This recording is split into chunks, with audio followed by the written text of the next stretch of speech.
Chapter 12. A Barren Land. We had started under a sky overcast but calm. There was no fear of heat, none of disastrous rain. It was just the weather for tourists. The pleasure of riding on horseback over an unknown country made me easy to be pleased at our first start. I threw myself wholly into the pleasure of the trip and enjoyed the feeling of freedom and satisfied desire. I was beginning to take a real share in this enterprise. Besides, I said to myself, where's the risk? Here we are, traveling all through a most interesting country. We are about to climb a very remarkable mountain. At the worst, we are going to scramble down an extinct crater. It is evident that Saknussemm did nothing more than this. As for a passage leading to the center of the globe, it is mere rubbish, perfectly impossible. Very well then, let us get all the good we can out of this expedition, and don't let us haggle about the chances. This reasoning having settled my mind, we got out of Reykjavik. Hans moved steadily on, keeping ahead of us at an even, smooth, and rapid pace. The baggage horses followed him without giving any trouble. Then came my uncle and myself, looking not so very ill-mounted on our small but hardy animals. Iceland is one of the largest islands in Europe.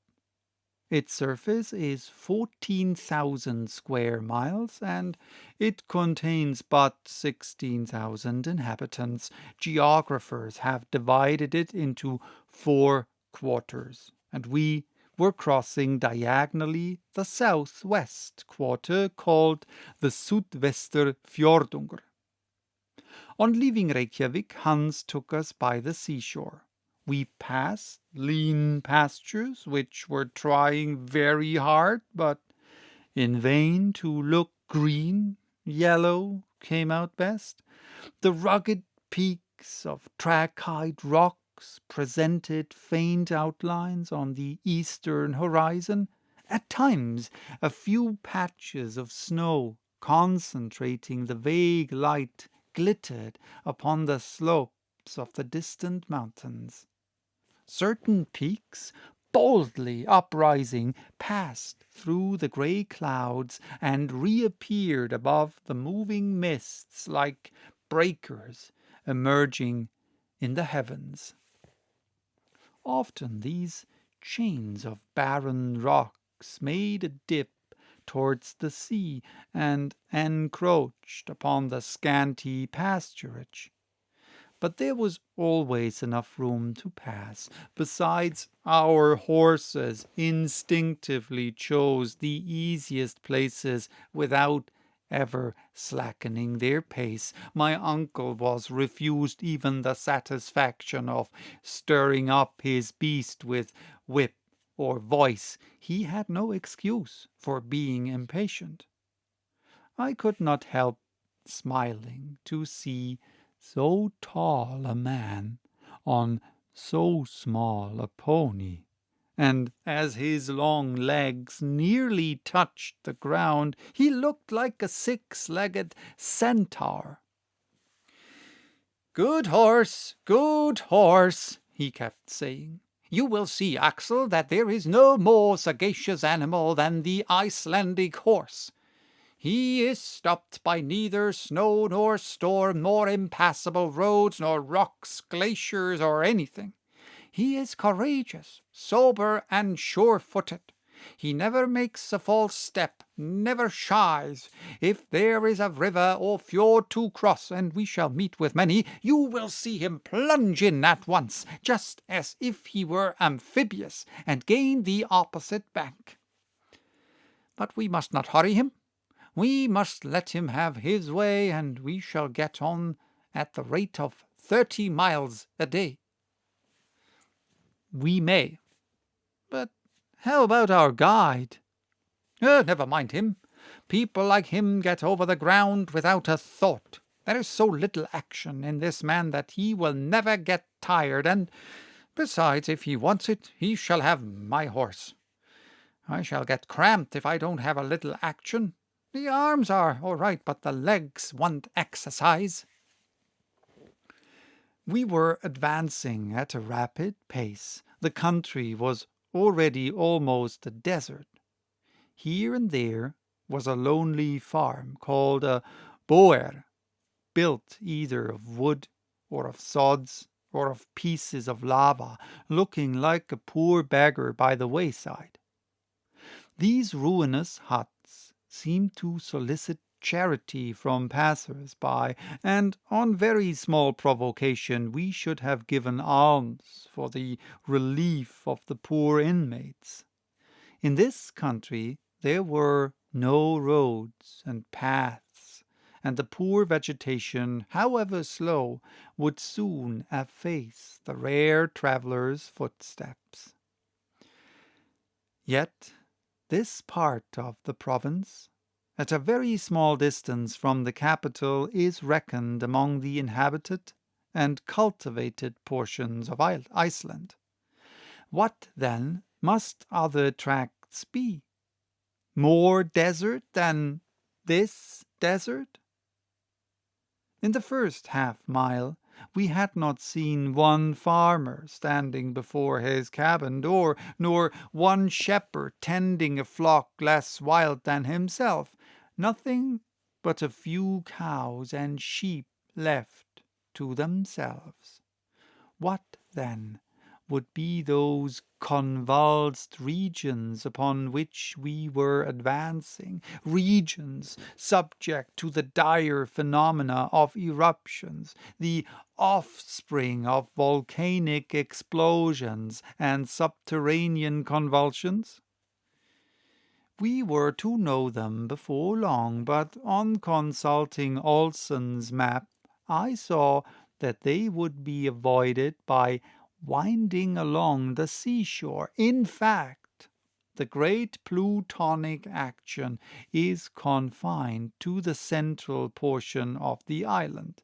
There, rocks of the trappean and volcanic class, including trachyte, basalt, and tuffs, and agglomerates associated with streams of lava, have made this a land of supernatural horrors. I had no idea of the spectacle which was awaiting us in the peninsula of Sneffel, where these ruins of a fiery nature have formed a frightful chaos. In 2 hours from Reykjavik we arrived at the burg of Gufunes, called Aulkirkja, or principal church. There was nothing remarkable here but a few houses, scarcely enough for a German hamlet. Hans stopped here half an hour. He shared with us our frugal breakfast, answering my uncle's questions about the road and our resting place that night with merely yes or no, except when he said Gardar. I consulted the map to see where Gardar was. I saw there was a small town of that name on the banks of the Hvalfjord, 4 miles from Reykjavik. I showed it to my uncle. 4 miles only, he exclaimed. 4 miles out of 28. What a nice little walk. He was about to make an observation to the guide, who, without answering, resumed his place at the head and went on his way. 3 hours later, still treading on the colourless grass of the pasture land, we had to work round the Kolla Fjord, a longer way but an easier one than across that inlet. We soon entered into a Pingstauer, or parish, called Ejulberg, from whose steeple 12 o'clock would have struck if Icelandic churches were rich enough to possess clocks, but they are like the parishioners who have no watches and do without. There our horses were baited, then taking the narrow path to the left between a chain of hills and the sea, they carried us to our next stage, the Aulkirkja of Brandher, and 1 mile farther on to Saurbúer Annexia, a chapel of ease built on the south shore of the Fjallfort.